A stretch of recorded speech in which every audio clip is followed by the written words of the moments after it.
Fan Shigi's phone holds deadly secrets. The hidden truth behind Menglong's death.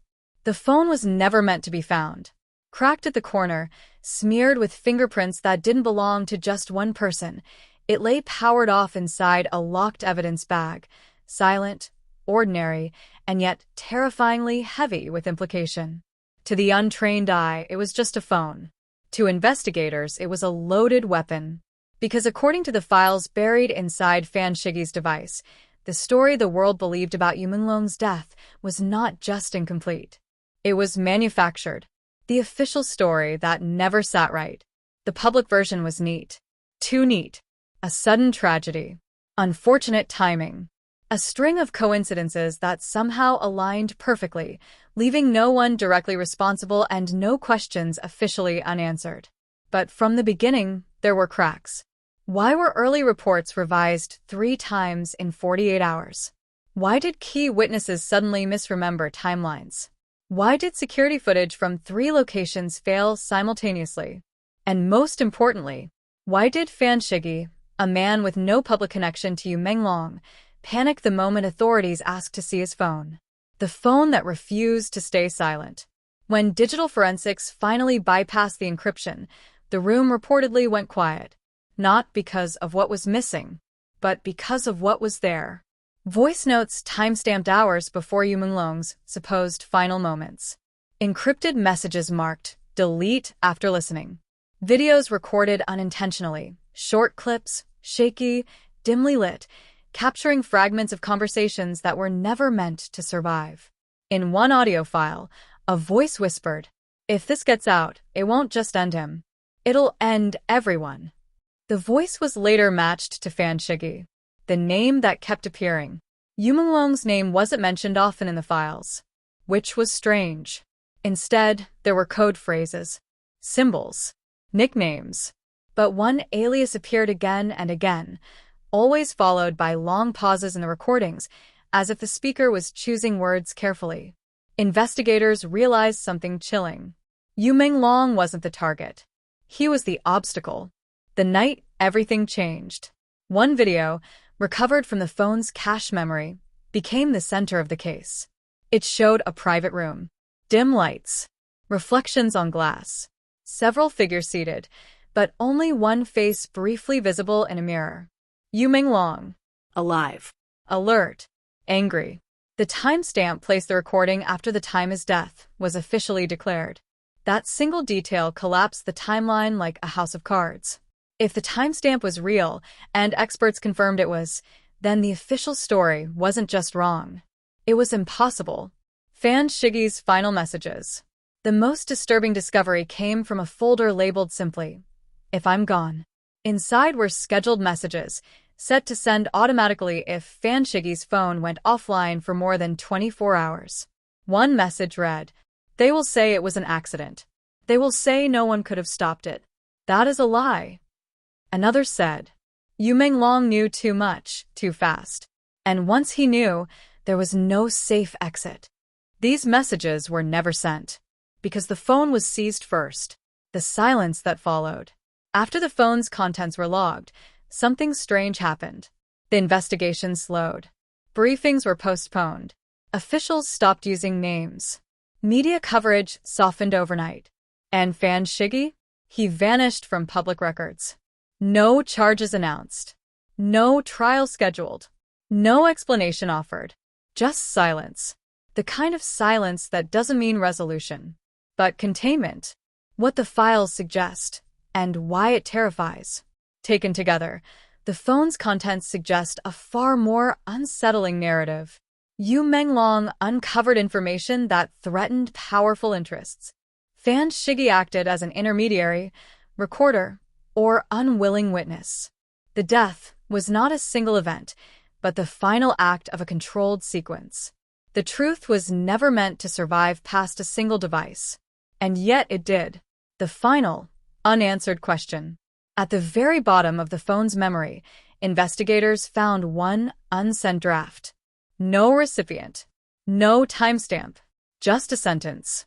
If you're reading this, it means the story they told you worked. Worked on whom? The public? The authorities? or the people who believed the case was closed. The last image. A shattered phone. A story rewritten too many times. A truth trapped behind encryption and fear. In this fictional world, Menglong's death wasn't just a tragedy. It was a warning. And Fan Shigi's phone wasn't evidence of the past. It was proof that some truths are buried not because they're false, but because they're too dangerous to survive daylight. The data they couldn't erase. The phone was sealed, cataloged, and officially labeled inactive evidence. But evidence has a way of refusing burial. Weeks after Fan Shigi disappeared from all public records, a secondary forensic sweep uncovered something the first team had missed, not because it was hidden well, but because it was hidden deliberately badly. Almost as if Fan Shigi wanted it to be found. The folder that shouldn't exist. Buried beneath corrupted system files was a folder with no name, no icon, and no direct path. It didn't appear unless the phone was accessed through raw binary view. Inside were fragments, unfinished, unstable, and terrifying. Short video bursts that cut off mid-sentence. Audio files layered with static, masking voices beneath. Text notes written in haste, filled with spelling errors, as if typed under pressure. One note read, "They keep saying containment. That word means erasure." Another ended abruptly. "If you speaks again." No period. No ending. Just silence. The second timeline. What investigators slowly realized was that Fan Shigi's phone didn't hold one story. It held two timelines. The first matched the public narrative, neat, chronological, officially acceptable. The second was chaotic, timestamps overlapping, locations contradicting each other, events repeating with slight variations. And at the center of that second timeline was a disturbing possibility. Menglong didn't die when they said he did. Something happened after. The voice that wasn't supposed to be there. One audio file stood out. It was mislabeled as background noise, wind, traffic, nothing important. But when filtered correctly, a voice emerged beneath the static. Calm. Controlled. Unmistakably aware it was being recorded. "This ends tonight," the voice said. "The narrative is already prepared." Then a pause. "Make sure the witness understands." The file's metadata placed it hours after Menglong's supposed final moment. No explanation was ever provided for that discrepancy. Fan Shigi's role rewritten. Up until then, Fan Shigi had been treated as a peripheral figure, an observer who knew too much by accident. The phone suggested something else entirely. He wasn't just watching. He was documenting. Several files were tagged with internal markers consistent with whistleblower protocols, redundant backups, auto-send triggers, mirrored storage paths. Fan Shigi hadn't been collecting memories. He had been building insurance. The night the phone went dark, one timestamp kept resurfacing, 2:17 a.m. At that exact minute, all outgoing connections from Fan Shigi's phone ceased. No shutdown command. No battery drain. A forced blackout.